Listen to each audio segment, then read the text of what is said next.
Okay, hello everyone. Alan here from Vajrayana Institute with our Monday evening class on discovering Buddhism.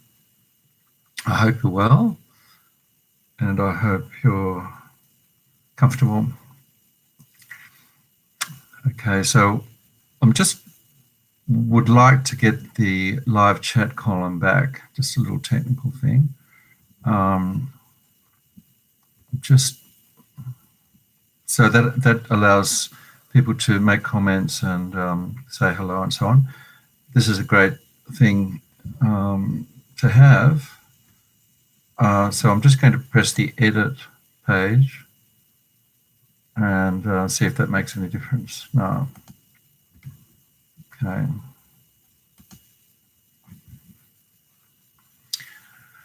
All right. Not sure how to do that.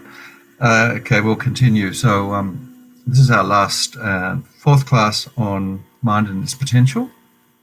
Interesting subject. The second subject the first in this wonderful course called Mind and Its Potential. There are 13 separate subjects. And the next one is how to meditate, which is what we start next week. So if new people are looking, maybe live streaming, or if they're looking at the recording and they'd like to join the group, just email me. My email is almarsh@aussiemail.com.au. almarsh, or one word, at aussiemail, OZEMAIL.com.au. My name's Alan Marsh. So a few people have done that. They've watched the recording on YouTube and then they've joined the group by emailing me, and so that's great. And then if you go to the Vajrayana Institute website, they'll give you the method of how to tap into the live stream every week. And if you wish, you can make a donation to. Okay, so that would be wonderful if you want to. VI is closed, but we still have a lot of expenses, paying the mortgage and also setting up these live streams and so on. That's discretionary. It's not essential. All right, so let's start with our 5 minutes of breathing meditation to calm us down and get the mind receptive. Get comfortable. Now remember, this is just watching the breath. It's breath meditation, and the main thing is to be physically comfortable with the body, the spine straight, so you can be sitting or lying down. And basically, the practice is to just focus on the movement of the breath in the body, not changing, not judging, just watching the breath physically entering, leaving the body. And while occasionally we need to just check where our mind is. Has it wandered? That's called introspection.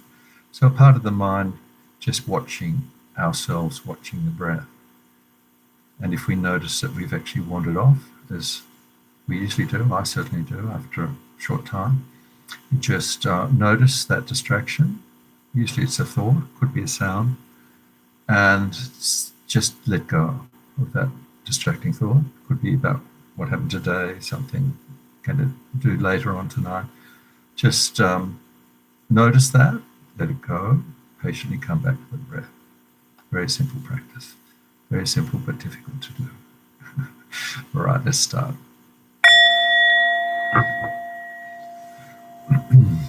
Okay. Just have a sense of letting go of our outside world for a while. It's 1 hour, 1 hour and a half. We're just looking at our internal world, the mind. It's what we're watching. Have a sense of gratitude as to how fortunate we are to actually spend some time looking together online, studying the Buddha's teachings. Extraordinary opportunity. doing some practice together. Our motive is for the benefit of ourselves and also for the benefit of others doing the practices. We're working on our minds for the benefit of other beings. And the big motivation is to be able to benefit all living beings by our practice. Now we come into the body, scanning it for any tension.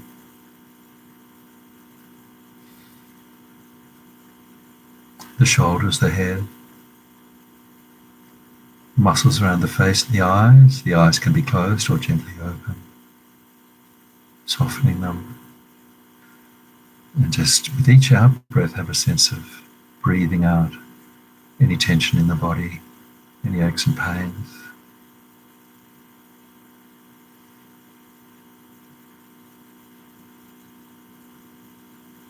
Feel where our body touches the floor or the chair. Surrendering to gravity, a gentle pull into the earth.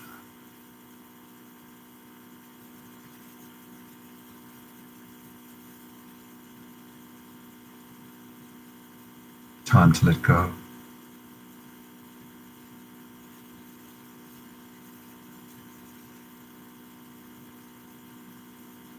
And then giving more attention to the movement of the breath with the body, in the body.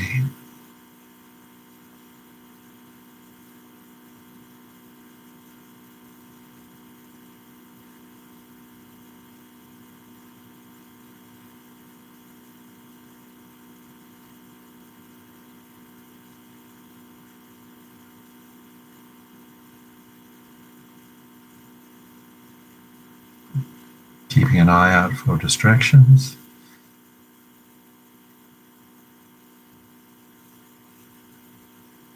When we notice we've actually left the breath and got lost in thought, be glad we noticed. It's awareness. And gently come back to the breath.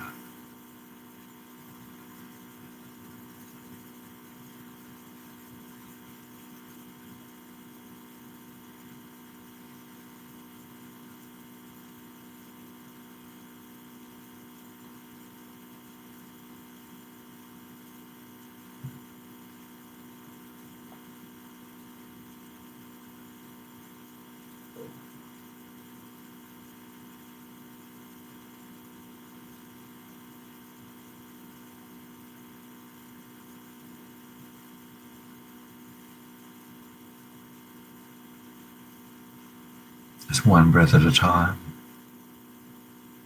following the breath all the way into the body and all the way out of the body.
Always be thoughts coming and going, but we just let them pass. We don't pay attention.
Okay, so that's just come back into the room.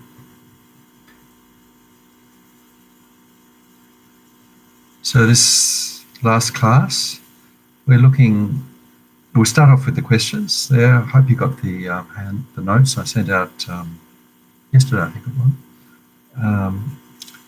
So we've got 3 questions there. We can deal with them fairly quickly. I actually sent out the full list of questions for the module and the answer guide as well, which I don't usually do, but it's because we don't have live classes and we can't have discussion. So in this particular, these answers and answers are written by the course developers of people in America who write the Discovering Buddhism course, working for FPMT. The answers are actually quite long for this subject, I noticed, much longer than usual. I think they're probably quite advanced to the answers. Some of them I actually were a bit over my head. I think some of the terminology is a bit different to what we've been doing in the class. But don't worry if it's some of the terms are not familiar. It's just different way of expressing things, and some of the questions we haven't fully dealt with in class because some people who teach the course spend more than 4 weeks on each subject. They go a bit deeper. The whole Discovering Buddhism course is being reviewed at the moment, and I'm not sure whether review to make it easier or harder or what, but probably due for a review because I think its course materials are probably at least 20 years old, okay, or even longer. So the first one, what are the 5 always present mental factors? So remember these mental factors are what happens after the primary mind. Primary mind is the mind that receives the data, the information. So you can think of the radio telescope pointing up into space, waiting to receive signals. The primary mind is the 6 senses, the 5 senses, and there's an extra one which is consciousness. So the 5 physical senses, the mind is always ready to receive that, unless we're asleep, of course.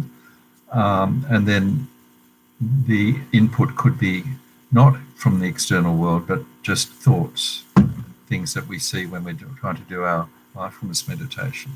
So those different types of inputs are coming into this telescope, the radio telescope mind, which is just ready to receive.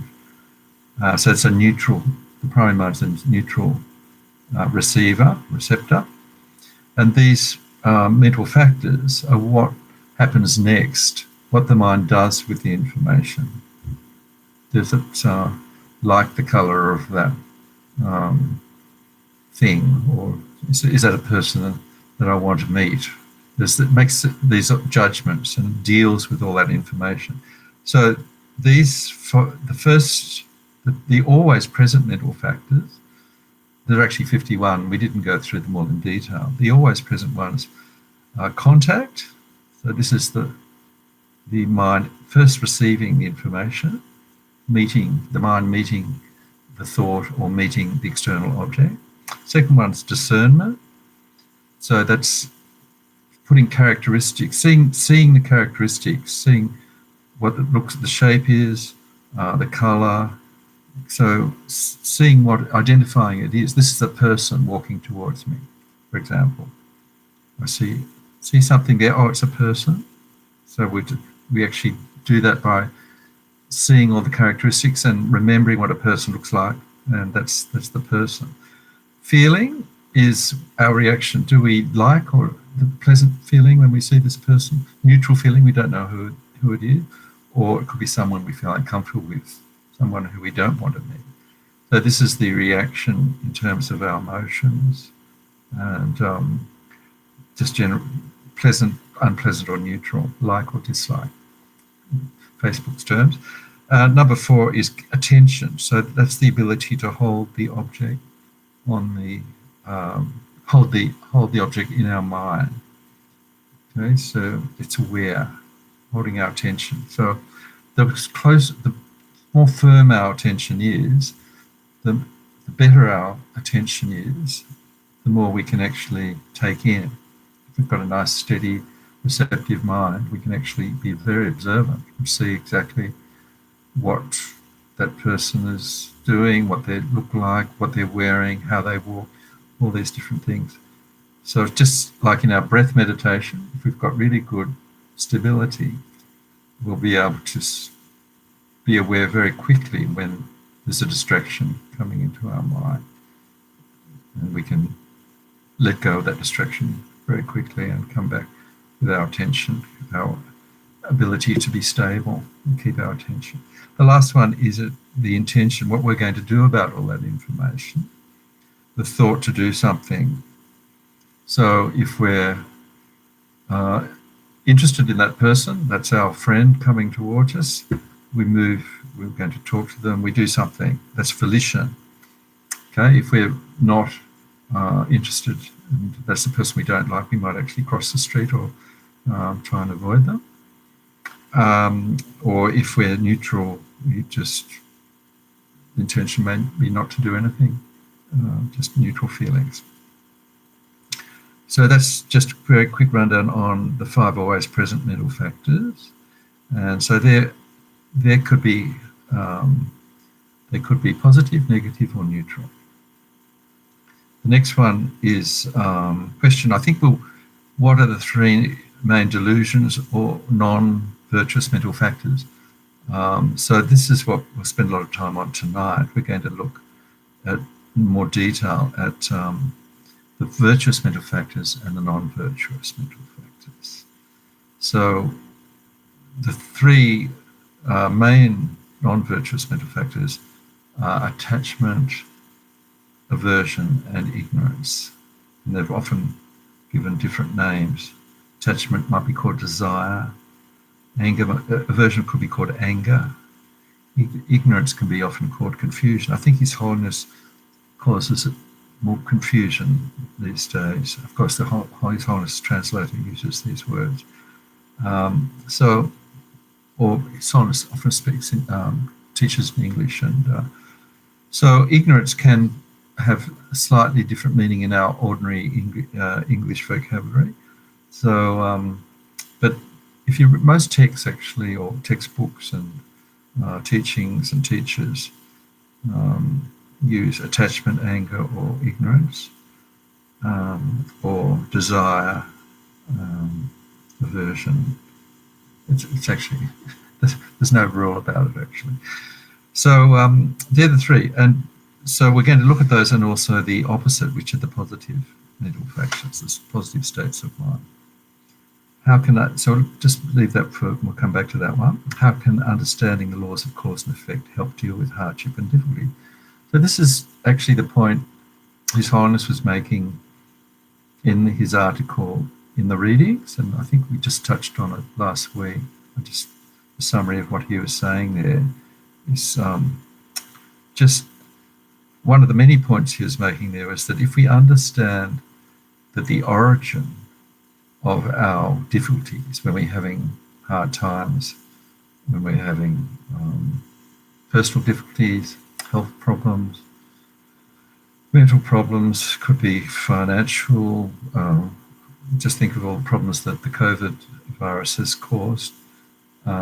So we tend to always look out, but the Buddhist teachings say if we understand that the origin of all difficulties, as well as the solution to all our difficulties, is in the mind, then we'll be able to endure hardship much more, because we won't be looking for blame something or someone outside. So if we're going through difficult times, we can, if we've studied the teachings to a certain extent, we understand that there are causes. Nothing happens randomly in the Buddhist world. Buddhist teachings. So it's because of some previous actions of body, of actually something we've done, something we've said, something we've thought. And it could be in previous life. Okay? So it could be something we've done in this life, or more likely, it's something that is coming to fruition that we might have done long, long ago. And because of this idea of everything we do, all our actions, body, speech, and mind, putting seeds on the mind stream. And if the mind stream has this no beginning or end, which we looked at in earlier classes, then these seeds are floating on the mind stream. And when the right conditions are there, they'll ripen. Positive seeds will produce positive results. The negative results. Unless we purify, we can actually take action before they come to fruition, these seeds on the mind stream. And this will prevent them prevent us from having to experience them. But so when they do come to fruition, we can actually, instead of blaming what happened to us, what our parents did or didn't do for us, or the government, or the person at work, and all their fault they've done. So that's the tendency, is to put everything on some sort of external factor. This understanding of causes, conditions happening in our mind as well as in the outside world, but happening in our mind stream, will help. So that's basically what Miss Hollins was saying. So this, I think that's just enough for the questions. Remember, always feel free to send an email if there's something bothering you with the readings or any of what's being said. And you can just always send an email. If I can't answer it, I'll actually give you somewhere you can find the answer. I'm probably better at that than actually answering, giving a place where you can find the answer. So that we'll look at, move on now to these non-virtuous mental factors, non-virtuous mental factors. So that's a rather formal way of describing what Lama Zopa basically calls karma and delusions, or karma and disturbing thoughts. That last article in the readings is worth a look. It's quite long, Lama Zopa's teaching, and it's actually called, I didn't write down the name, sorry, but it's the very last article in the readings. I think it starts around about page 18. So it's great. It's very wide-ranging. Lama Zopa's teachings always are. But we'll come back and look at it in a bit more detail. So these non-virtuous mental factors are things that we are going to cause us suffering later. So that's basically the definition, I think I've said before, of what's virtuous or what are good and bad actions, ones that are actually going to cause us harm and others harm later, the non-virtuous, and those that will cause us will benefit us and others are virtuous. So these non-virtuous or afflictive mental factors are ignorance, attachment, aversion, hatred, aversion, confusion, whatever. So let's have a look at and these, if they can be summed up as karma and delusions, or karma and disturbing thoughts. So the disturbing thoughts are the ones that are going to cause us problems, as I said, and the imprints of these thoughts are of what's called karma. So they have this effect of putting seeds onto the mind stream that can be experienced later. But because these are based on wrong ways of thinking, these non-virtuous mental factors or non-virtuous thoughts. They're able to be, they have no strong foundation. They're not based on wisdom. They're not based on anything that is actually real. They're based on wrong ways of thinking, so they can be eliminated. Remember the analogy of the sky and the clouds, and the purity of the mind. This is the unstained nature of the mind, the mirror of the mind, in which all these thoughts, positive and negatives, are actually happening, moving across the mirror. The mirror doesn't change. The mirror doesn't get dirty according to what it reflects.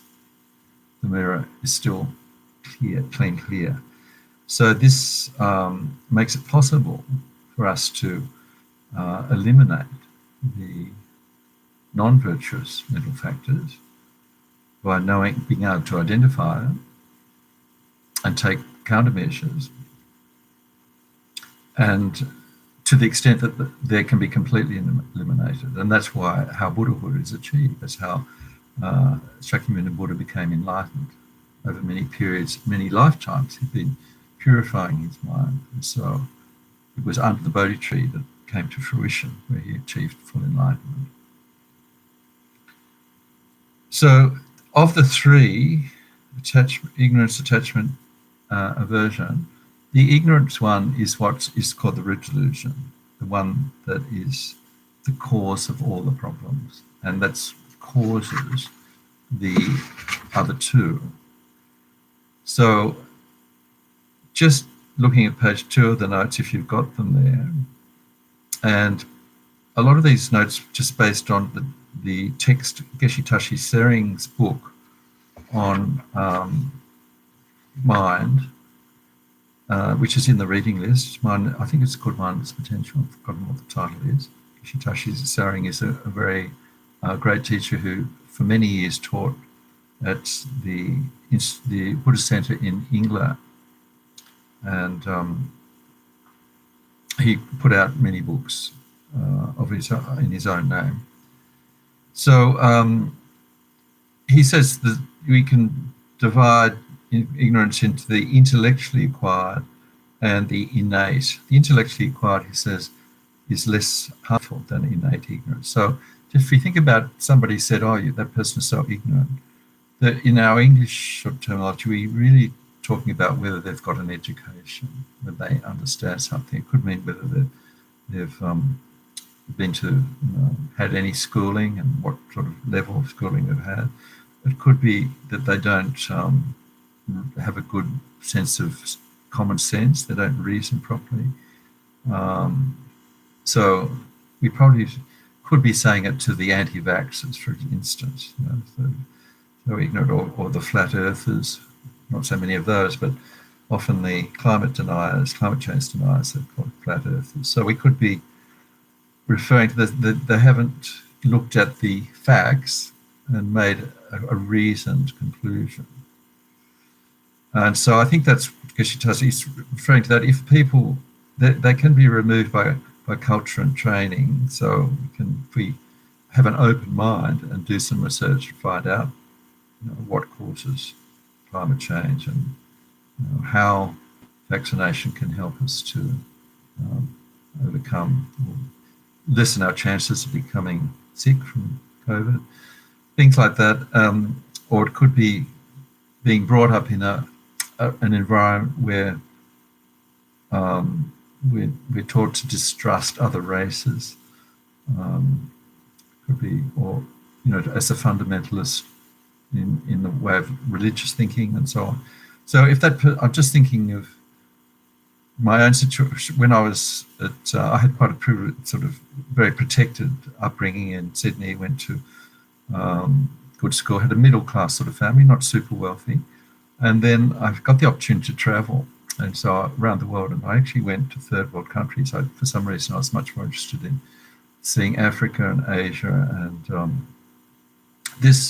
seeing a completely different culture, different civilization, different environment was probably the best education I ever had. that may be much, much more open to new ideas, seeing how the rest of the world, how privileged this little bubble is here in Australia, and how the rest of the world is actually much, much worse off. And at a young age, if you can have that exposure to different situations, particularly less privileged, where people are actually suffering and dealing with suffering and are actually still showing incredible kindness to each other, perhaps even more than here, and tolerance and patience, dealing with extraordinarily difficult climate, lack of resources, poverty, lack of food. So this can actually shift our way of thinking. We don't all have to go on world trips, but just being exposed to new ideas and other ways of thinking can help remove ignorance. Now, this innate ignorance, the big one that's actually causing so much problem, and said to be the root cause of all our suffering, is much more profound. And it's basically seeing reality, seeing how things exist, including ourselves, as having some kind of concrete reality. So things our senses perceive, shapes, colours, sounds, tastes, and so on, and we see them as actually existing from their own side there. And similarly, we see the person who's looking at that's us, me, self, as having some kind of inherent existence. So there's this duality. I'm here, reality's out there, and we're both two very independently existing phenomena. So Buddhism says, no, this is completely wrong. And the way both the self and the phenomena exist is not independent, but it's dependent on causes and conditions. So this thought can actually, not having that understanding, and most of us would go through our whole education, at the highest of educations, not even having this idea floated through us that we could be actually wrong about how we perceive the world and ourselves. So it's incredible to come across these teachings and to be able to be exposed to a different way of thinking. And so we're told that in Buddhist teachings, we're sort of just having a doubt about the concreteness of reality out there, and particularly the self inside, having a doubt about that it exists independently, without causes and conditions, can have an incredible beneficial effect on our understanding and on our minds. But that to actually have a full understanding of how reality exists, that's called the wisdom realizing emptiness, empty of inherent existence. To have attained that and to be able to hold that wisdom that's Buddha mind. That's what the Buddha achieved under the Bodhi tree, and that's what we can achieve if we follow the path. It could take a long time, but it's possible. So, because this fundamental ignorance has been with us since the beginning of time, it's just an inherent mistaken way of thinking that we've been carrying with us from infinite past life. And without tackling that lack of understanding, we'll be swept along into the next life, in this what we call samsara, this uncontrolled birth, aging, sickness, death, and suffering in between. So, without going to too much teaching or detail on emptiness, because that's a separate module, just being aware that this type of ignorance is the basis for the other two. This type of wrong way of thinking is sort of the basis of the other two. So looking at the the second one, attachment. So this is we see this is the liking what we see and wanting to own it and grasping at it. So if we think about the mental factor of intention, we take in all that information, and our intention, it's all, we want that. We like the chocolate cake, and we like the, this is using a very basic example. So the next thing is we're going to eat the chocolate cake. We want the chocolate cake more than, and our need is more important than the other person. That usually goes with attachment as well. So we're seeing that chocolate cake as 100% good. We don't see any. The attachment doesn't see the defects of the object, and so the next thing is that our intention is to have it, and we move towards it, and we take steps to eat it. So if we take that simple example and make it people, if we see the perfect person, we're attracted by the physical presentation of that person. We see that 100% attractive. We forget about all the other aspects, the less attractive aspect, and so we move towards it, and we want to have that. And because we exaggerate what it is that we're attracted to, we're going to be disappointed, because sooner or later we'll see that the chocolate cake is actually not as perfect as it looked. The person is actually not the person we thought we were marrying, and there are all kinds of problems. The attractiveness is gone. Now we're actually seeing all the other side of things. So there's this feeling of disappointment. And it could also be a feeling of disappointment in our own self. And we look in the mirror and we want more work done. If you've ever had the unfortunate experience of watching Real Housewives of Melbourne or Sydney, or Real Housewives of anywhere, shocking series that I happened to watch just once, they sort of illustrate all this attachment to sensory objects. It's all about money. It's all about improving their personal looks. They all or competing with each other. So that's the other thing that goes with attachment, wanting to be better, never being satisfied with what we have, either the way we look or even our possessions. So it's a very unsatisfactory and difficult situation. And attachment is the driver of a lot of us staying in cyclic existence of samsara. And usually the self is in the center of it all, because if we feel that there's this important self here that has to be looked after, it's going to be more important than anyone else around us. Self will come first, and we're going to be wanting to satisfy any sort of fleeting sensory attractions we've got, and it's going to lead to disappointment and disillusionment. So it also can lead to the idea that we need to be better than the other person.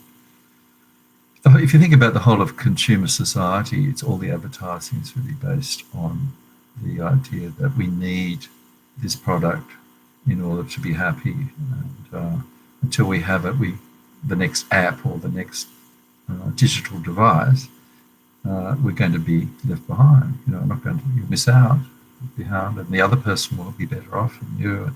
So it's all based on this idea of attachment. Everything comes back. Lama Yeshe sort of says the whole of if you look at the way our mind works when he's teaching Westerners, particularly, it's all comes back to attachment. So the other one is aversion. The other side of attachment is not liking. And so when this person is coming towards us, in the earlier example, if we're not attracted to that person, not our friend, we don't have this warm feeling towards that person, based usually on what that person has done or will do for us. We'll enjoy a really good conversation, have, everything will be well.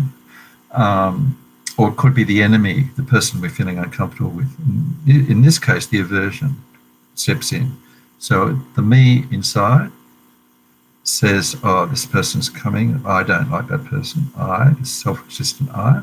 So there's the idea of rejecting. So we're either going to confront that person and have some sort of argument, or if we're wise, we'll turn away and avoid an actual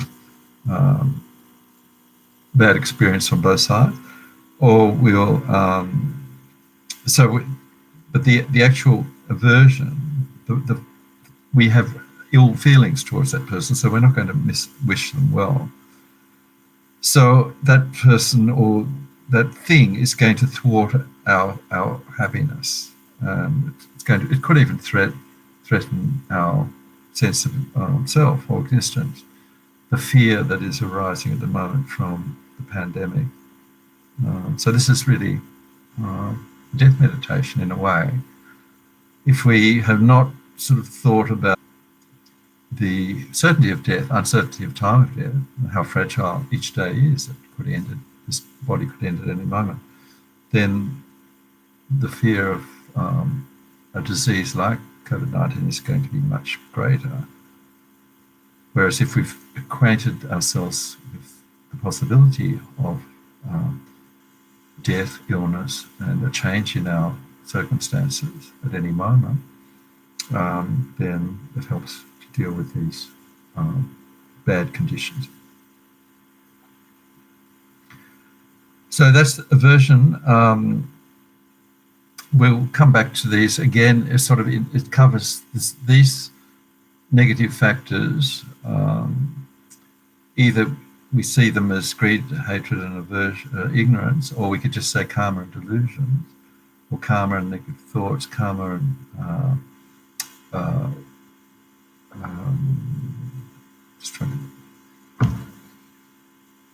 so karma and wrong ways of thinking will actually, being aware that these could happen, will help us to foresee, help us to deal with when they negative actions happen or negative situations happen. So, just looking back at the notes, Geshe Tashi sharing, very pithy instruction or conclusion. Our states of mind are not primarily caused by external conditions. External conditions may trigger our state of mind. The main cause is external. Is internal. Sorry, the main term is internal. So, as Lama Zopa says in his extract there, in a nutshell, the best antidote to these three negative factors is a good heart, or looking to others, giving others more attention than ourselves. And His Holiness usually just sums it up as the good heart, wishing others well and having more concern to others than ourselves. So this directs our mind to the well-being of others, so that there is less concern with self. The self, remember, in Buddhist teachings, doesn't exist the way we think it exists. So we're actually grasping at something's not there. So it's not going to work. It's going to end badly.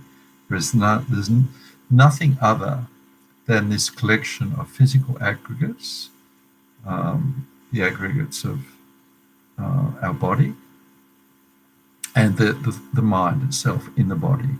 So this tendency we have to put something on top of that is this idea of ignorance of how the self exists, that there is somebody or something there that is actually the owner of this collection of physical body and mental events. So it's something that we can just need to think of again and again, and we come back to that root delusion of ignorance in probably just about every module in this course. So just looking at the time, getting away as usual, most of the teachings on the path to enlightenment, dealing and how to make progress on the path to enlightenment, is looking at defeating and purifying and counteracting our negative thoughts and emotions. But we need to sort of also be aware what the virtuous mental factors are, and these are the opposite to the negative mental factors, the negative states of mind. So the core ones are not clinging, so the opposite of attachment. So often this is called renunciation. So it's not a feeling that we have to actually go and live in a monastery or in a cave. Often that's connected with renunciation. But it's how to move through the world with all its attractions and unattractions, things that are suffering, things that look pleasant, without reacting by clinging and grasping. So seeing the shortcomings of attachment and appreciating that beautiful new object or person is impermanent, will change, and including this body that we're so attached to. It's a good place to start. We see the body as impermanent. We're not going to be so shocked when it does start to disintegrate and we face the truth of old age, sickness and death, because we understand it's dependent on causes and conditions. It has no inherent concrete existence. It depends on causes and conditions. So the other thing is, if we think of attachment in everyday usage, it can often mean love. I'm so attached to my pets, very attached to my family. So that could mean just love, and it probably does. But because we're not enlightened beings, it's said that these people we feel very close to, our love and affection and compassion is usually mixed with attachment, because we're not enlightened. We still have this. So the definition would be, if it's attachment, is looking for something that for ourselves, whereas love and compassion is wanting the other person to be happy and looking for what will please and help that other person. So attachment and detachment, not being attached, doesn't mean that we just feel a neutral, cold feeling to others or go through life without really having any emotions or any sort of human enjoyment. So this is said to be not what non-clinging or non-attachment is. In fact, it's said that if the person who has a good understanding of how attachment can harm us, they're going to see that others similarly are being harmed by attachment and disappointment. So it can develop a sense of, this person's like me, they want happiness, don't want suffering, but they keep getting suffering. So they're following their disturbing thoughts, Lamas could say, or ignorant way of thinking. So this can help develop our compassion for others, love and compassion, seeing that there's common humanity. We're all enlightened beings. We all want happiness, but we don't know how to get it. We're chasing them, looking for happiness in the wrong places, usually. So that's something that we'll come back to in other subjects as well, but in other units in the course. So this idea of non-attachment or renunciation can help develop our compassion and concern for others. It doesn't make us sort of put us in the cold, no emotion vibe. Our emotions will be based on concern for others. So that sort of covers the second one, non-aversion. So we're looking at the concern for others.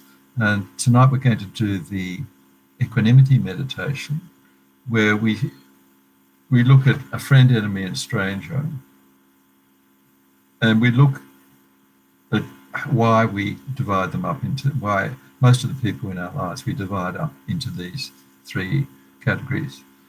And we're looking at what's happening in our mind and whether there really is an external friend, external enemy, and stranger, and how fluid and changeable and impermanent these categories are. In fact, 100% they're from looking at it through our very narrow way of thinking, through our minds. They're only friends, enemies, strangers in our small way of thinking, our mind. So equanimity is a way of starting to break down this and that way of believing in our categories and our discrimination and our like, don't like, and this person's good for me, this person's not. So it helps to break that down by looking at what's happening when we look at these friend, enemy, and strangers, and how looking at them differently as all wanting the same thing we do can help break down those categories. And then we move into equanimity, and then from there compassion, wishing others to have happiness and wanting to do something about them to help them get happiness. Do something about that. That's compassion, moving from love to compassion. Also, so the non-ignorance, of course, is to really understand the nature of how things exist. And the key to this is this idea of dependency, that things, it's usually called dependent arising, another strange phrase, dependent arising, but things arise out of different causes and conditions. So that way of thinking is going to counteract the way of thinking that things and ourselves are independent. It's an independent self here, and there's an independent world out there. That's what that means, where it says conceptually dependent existence. We contemplate that, and then we use single point of concentration to focus on the actual way the self exists. It's said to be more easier to understand the selflessness or the non-inherent existence of the I or the self than it is phenomena. So we start with that. So by having a complete understanding and a strong focused concentration on how things exist, we become enlightened. So that's the ultimate aim. But to get there, we need to it's a gradual path. So it's a matter of breaking down this endless stream series of rebirths from the path. That is so entrenched in our mind. It's going to take a lot of work to break down these wrong conceptions, disturbing thoughts. Okay, so that I've just listed there, no need to go through them all, how we can break down some of the positive mental factors that go with those three basic mental factors. I think no need to go through them in great detail. The first one's quite interesting, faith. I'll just mention it. So in Tibetan Buddhism, faith is important, but it needs to be based on reason and reflection. So we might just be very beginning of our exploration of Buddhism, be very influenced by a particular book. The beginning of our exploration of Buddhism, be very influenced by a particular book, a particular teacher, and feel that we have generated faith just on hearing this particular person. But as His Holiness says very often, the faith needs to be deeper than that. not just based on a feeling. That's important, but we need to go further and actually start looking at the teachings themselves. And the teachings are all based on reason. If you look back at all these wisdom, the wrong ways of thinking are based on ignorance. And so we need to look at how that affects our lives, and we need to use a lot of three things. We need to listen to the teaching. We need to contemplate them. That means to look at them from different angles, analytical meditation. Are things really impermanent? We're told in Buddhist teaching that everything's impermanent. So rather than just say, oh, well, the teacher must be right, and I'm sure it is right, but we're told we must use our own reasoning. Buddha said repeatedly, don't just trust teaching something because I said it. And you need to examine it like gold to see whether it's genuine or not. If you get to read Lama Zopa's extract in the reading, he spends quite a bit of time talking about omniscience. So what it means to have a Buddha mind. And so it's good to look at that. And he explains that to be able to, and so it's good to look at that. And he explains that to be able to, omniscience means all-knowing. Omni, or omniscience, means to know. Sciente is Latin, means all-knowing. Omni, or omniscience, means to know. Sciente is Latin. So the Buddha mind can see how everything exists, including the minds of all beings. So if there is such a person, such a being who can do this, then they will be able to see exactly what is needed for each being, what their mind needs, teaching or help to be able to lead them out of suffering to enlightenment, on the path. So the Buddha beings cannot actually transplant their realizations into other people's minds. Otherwise, that would have happened long ago. But they have the teaching. They give the teachings. And the teachings available to us in a language we understand. So if there are such beings, we see the feasibility of becoming enlightened, of our own mind being purified, cultivated to an infinite extent. It's the possibility, and it's not just a dream, but omniscience has been achieved by countless beings. There's been countless people living Buddha, and so why not us? So this is feeling this conviction. Faith in the teaching based on conviction.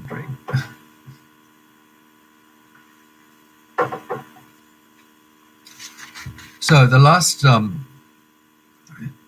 another phrase that often comes up is poisonous minds, the three poisonous minds. That's the one that Lama Zopa uses quite often, the three poisonous minds: attachment, anger, and delusions or ignorance. So just before we do the meditation on equanimity, just got a note, just a summary of the Four Noble Truths.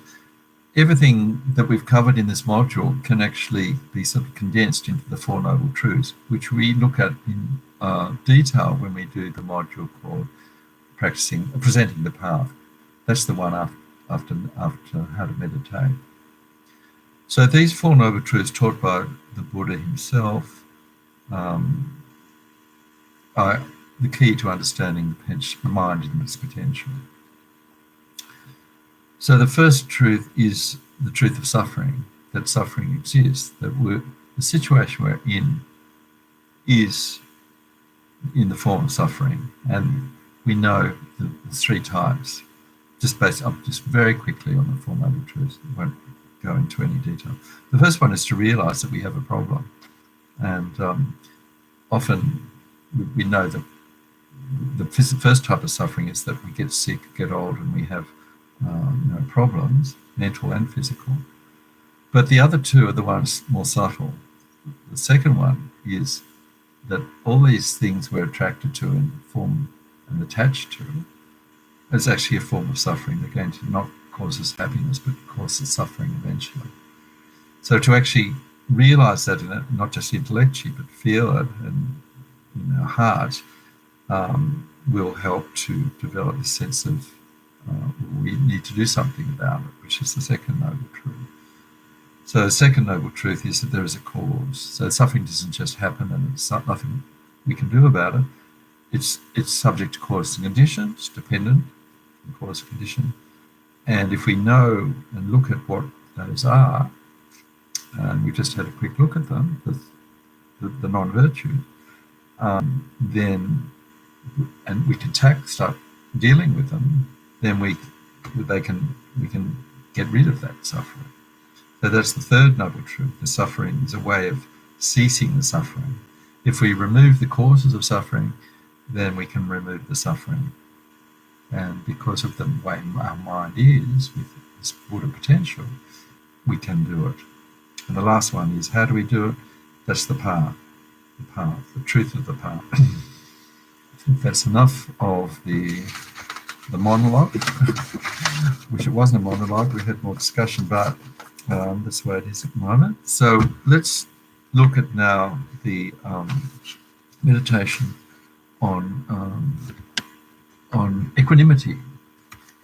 We actually did this at the drop-in meditation on Friday, so if you were there, you'll be getting a repeat.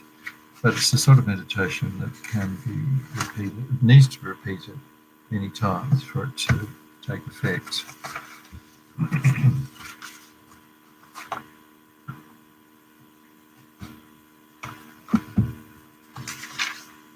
So equanimity meditation is helping us to understand that the way we see things, in the way we experience and see things, is really because of our state of mind. And there's nothing, whether it's a good experience we're having or a bad experience, the ultimate cause of it is our state of mind and the way we look at things.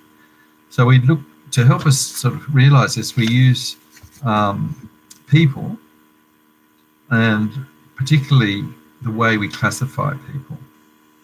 If you think about it, just about, there's all our human contacts are either close people, our family and friends. They're either people we don't like and we avoid, or they're strangers. 99.9% of all beings we don't know in the world. So we have no sort of opinion of them. So we just look at this classification that usually unconsciously we're doing all the time.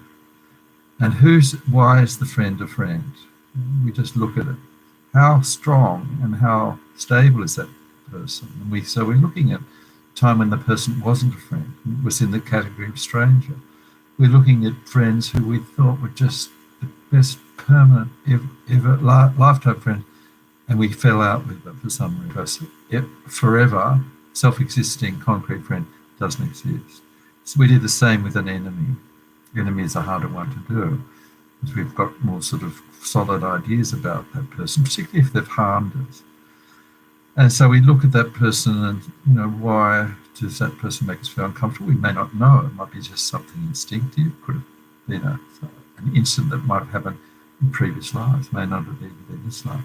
But then we look at the possibility of changing the attitude. If that person did something really kind to us, and it could have happened with people we've fallen out with or had difficult times with, and now they've become close friends. Then the strangers, the people who also have been the source of both the friend and the enemy. They've come from that pool of strangers, people we haven't had any opinion or contact with. Then we contemplate the fluidity of these different categories, and then we feel how a reason that they're very superficial. And basically all beings want to be happy. All humans and all other beings, like us, want to have happiness. It's a common humanity. And so we contemplate the commonality and we have with all human beings, and other beings, but we focus on human beings in this meditation. So we also contemplate that these beings have the right to be happy, as we do, and they want to make the best of their lives. So we spend time in trying to integrate that into our minds, and then we finally wish them well, all these beings, friend, enemy, stranger, that they wish them have happiness, health, and live in peace. So let's, hopefully, I am getting a sign saying that my connection is unstable, but from what I hear, the voice, even if the picture disappeared, the voice can be recorded and keep going. Okay, so hopefully that's happening. All right, so just get comfortable and we'll do this.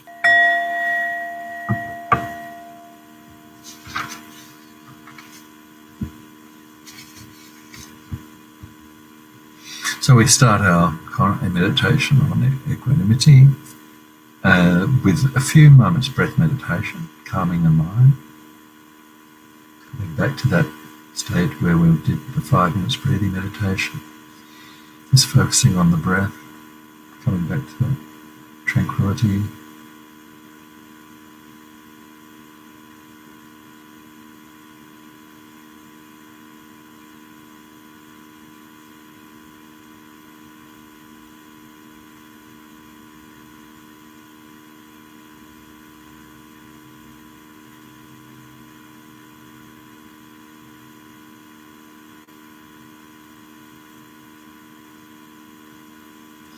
So I begin our meditation on equanimity, which will help us to understand why we discriminate between people in our lives, as friend, enemy, and stranger, and that based on how this person appears to me through my own mind.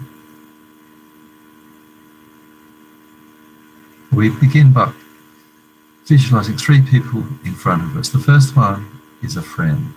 Think of someone who we feel very close to. It could be our partner, it could be a very close friend, and that feeling of warmth that naturally arises. Our first reaction.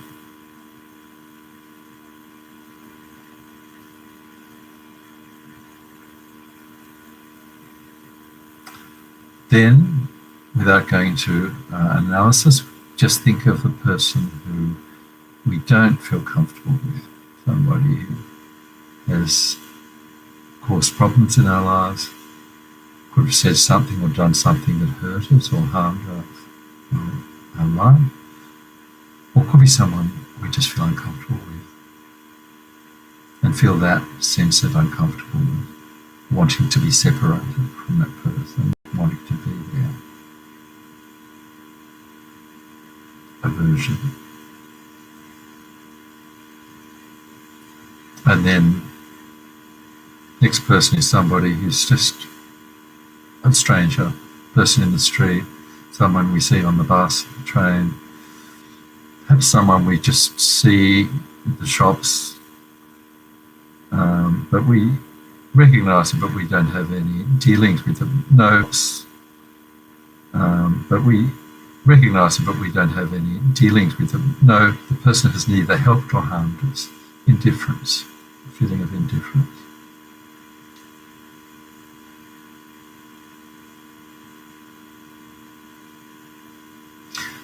So that's the initial first reaction. We come back to the friend now and look more closely as to why that person is a friend. Has that person been good to us and done things that have helped us in the past?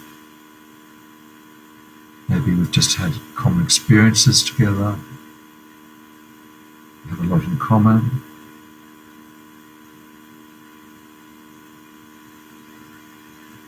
Whatever the reason, looking now at whether that person has always been a friend, a permanent friend, an unchanging friend. Think of the time before we knew that person. The person we would not have recognised would have been a stranger if we passed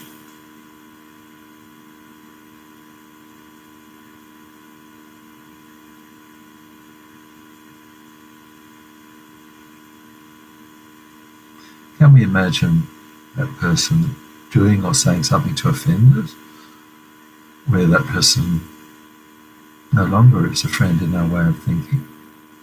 Maybe that's happened in the past, comfortable to maybe even hate that person or to harm that person. Certainly want to be separated from that person or to harm that person. Certainly want to be separated from that person.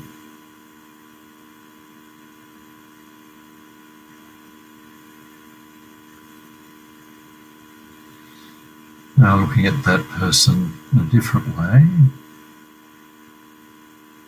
If that person, is that person somebody else's friend? Someone in the world regards that person as their closest friend, their partner, their loved one. That person is seen in a completely different way, not an enemy, but a loved one by another being, another person. How can there be an inherent enemy on the side of that person? Now thinking, if that person was very kind to us and helped us unexpectedly, would our attitude change? This could have happened in the past. That person did or said something very kind to us, and we now feel completely different about that person. Enemies can become friends.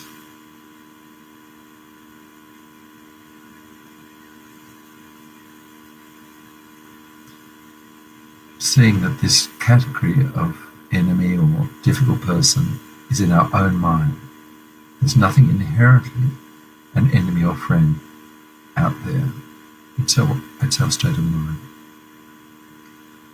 Now we look at the stranger, the person we've got neither strong attachment or aversion to, has neither helped or harmed us.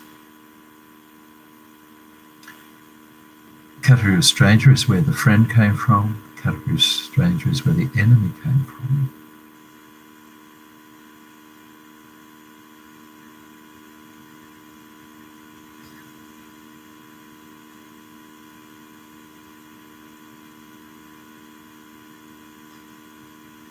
And the category of stranger is where future friends could come from.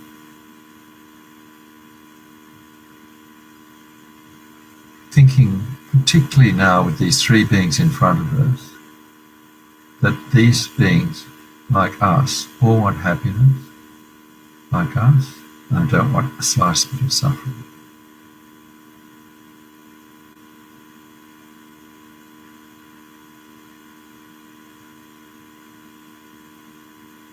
They all have the right to be happy,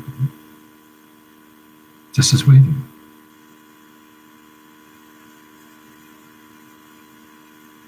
They're all trying to make the most of their lives, do the best they can.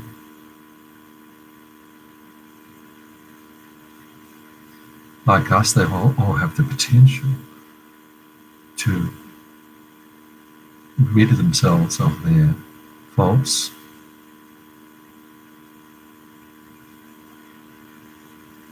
and become good human beings.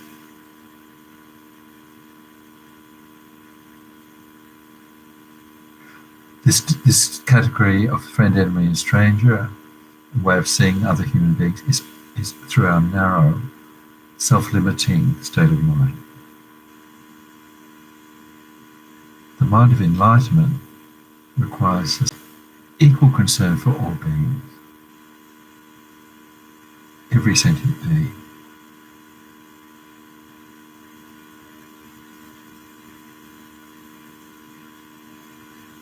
Thinking how we depend on sentient beings or living beings for our own comfort and needs in this life. Feeling a sense of common humanity.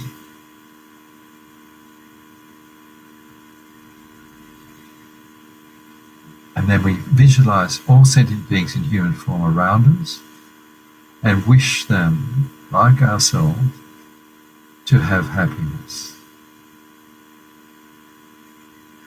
May you all, like myself, have happiness, be free of suffering, be healthy, free of disease, and live in peace. Extending that goodwill, wishing all beings well, to be happy, to be healthy, and to live in peace. Feeling that.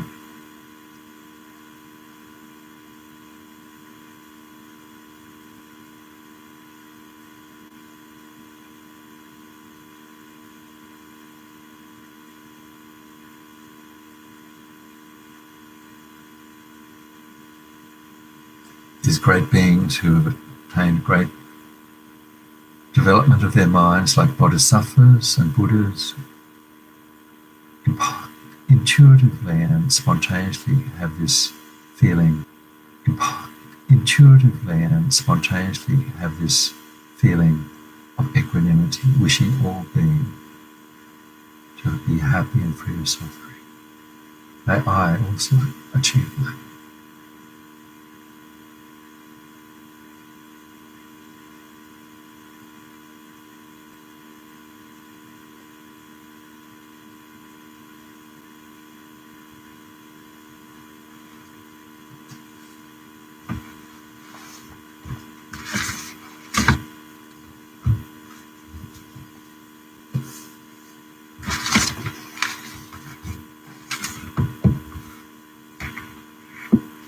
So finally, dedicate any positive merit, that means imprints that we've made on our minds from tonight's practices and teaching, and all the practices and meditations we've done in the past and will do in the future. We dedicate to our own development of equanimity, wisdom and compassion, progressing along the path to enlightenment for the benefit of all beings.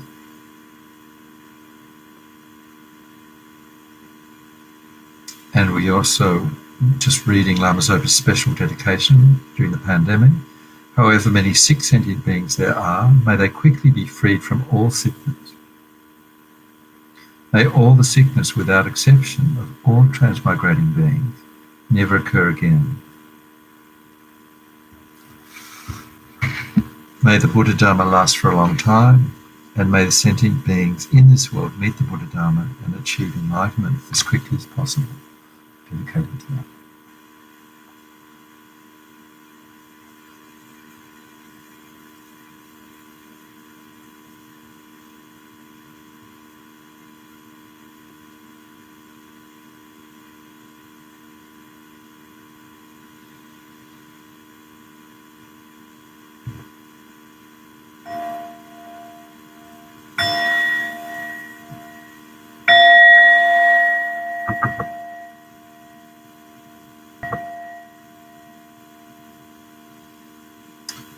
Okay, that's the end of the class. Thanks so much for being there. It's wonderful to have you there on live stream. Have a great week and hope to see you next week at the same time. And stay well.